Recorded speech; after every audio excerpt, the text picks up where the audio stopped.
API integration is the most beneficial and smoothest way to generate e-invoices. ERP and financial accounting systems can be integrated with NIC system using APIs. Not only this, but also GST Suvidha providers can integrate with NIC using APIs. Hi everyone, I'm Annapurna, tax expert from ClearTax. In this video, let me give out details about the facility available on the API Sandbox portal and its importance. einv.apisandbox.nic.in is a website where the developers or system integrators of the taxpayer can understand the interfacing processes of the e-invoicing system with their business systems. Through this portal, the developers can simulate the end-to-end use of APIs. E-invoice APIs are used to communicate the exchange of data between taxpayers or GST systems and the e-invoice system. E-invoice APIs are implemented as RESTful web services. Now, if you aren't aware of what an API is and its relevance under e-invoicing, watch our video explaining this, link of which is left in the description below. Now let's dive into the details of the API Sandbox portal. Note that the e-invoice portal, also referred to as Invoice Registration Portal or IRP, which is available at einvoice1.gst.gov.in, is the final stop for taxpayers to generate IRN and validate their e-invoices. But before this, these taxpayers interested in API integration must go to the API Sandbox portal used for setting up an effective e-invoicing API integration system for the organization through thorough testing.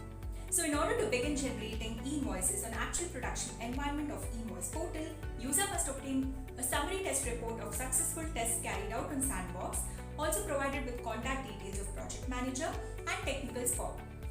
Therefore, e-invoice API Sandbox portal can also be known as pre-production environment or API testing system. Coming to the facilities of e-invoice API Sandbox portal, firstly, the portal explains how to get credentials to access the APIs on Sandbox and production environments. The credentials include client ID, client secret, username and password. Registration process involves validating the mobile number and the email address of the primary authorized signatory of the company as already registered with the GST portal through OTP, on which the client ID and secret will also be sent to. For this, they have to click on login link on the API Sandbox portal and click on register button. Fill in certain details asked, submit and verify with contact number and mail ID using OTP. The client ID and client secret is sent to the registered email and mobile number. Using that, log into the testing system using the username and password that was created under the client ID and secret. Next, on the home page itself, the portal provides API documentation.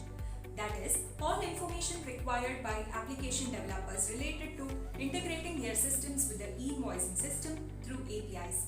This includes the master data, calling methods or URLs, JSON schema of the request payloads, then sample request payloads and sample responses, validations being applied, etc. for each of the APIs such as vital APIs and core APIs for invoices and e-bills. Even sample code extracts are given to understand the concept and logic.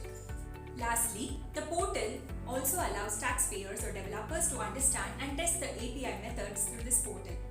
The changes in API versions will be available on the Sandbox, with only the latest API version made available for stakeholders to adapt to the changes and test.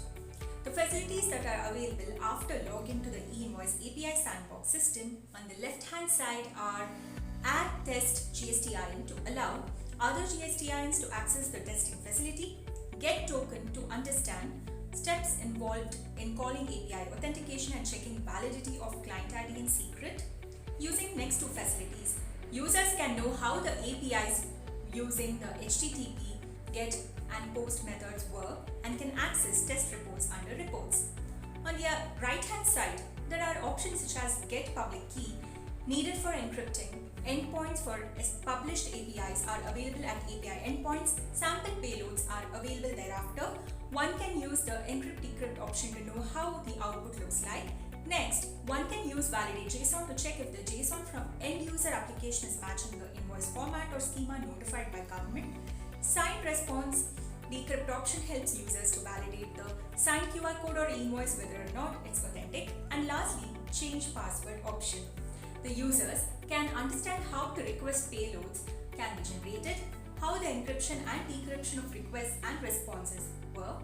Moreover, one can substitute the encrypted payload generated using his or her system and check for the correctness of encryption. By changing the parameter values in request payloads, developers can test the successful, that is valid, and unsuccessful, that is invalid responses for different combinations of values. There is no need for whitelisting IPs to test the sandbox. They can get answers to questions such as what will be response if any of the credentials applied is wrong, what will be error responses when any of the mandatory parameters are missing in the payload, what type of errors are displayed when API fails, and what happens if API is called without a valid token. We have come to the end of this video. Stay tuned for more videos on e-invoicing by subscribing to ClearTax channel and hitting the bell icon. If you found this video useful, then please like, share and comment. Thank you.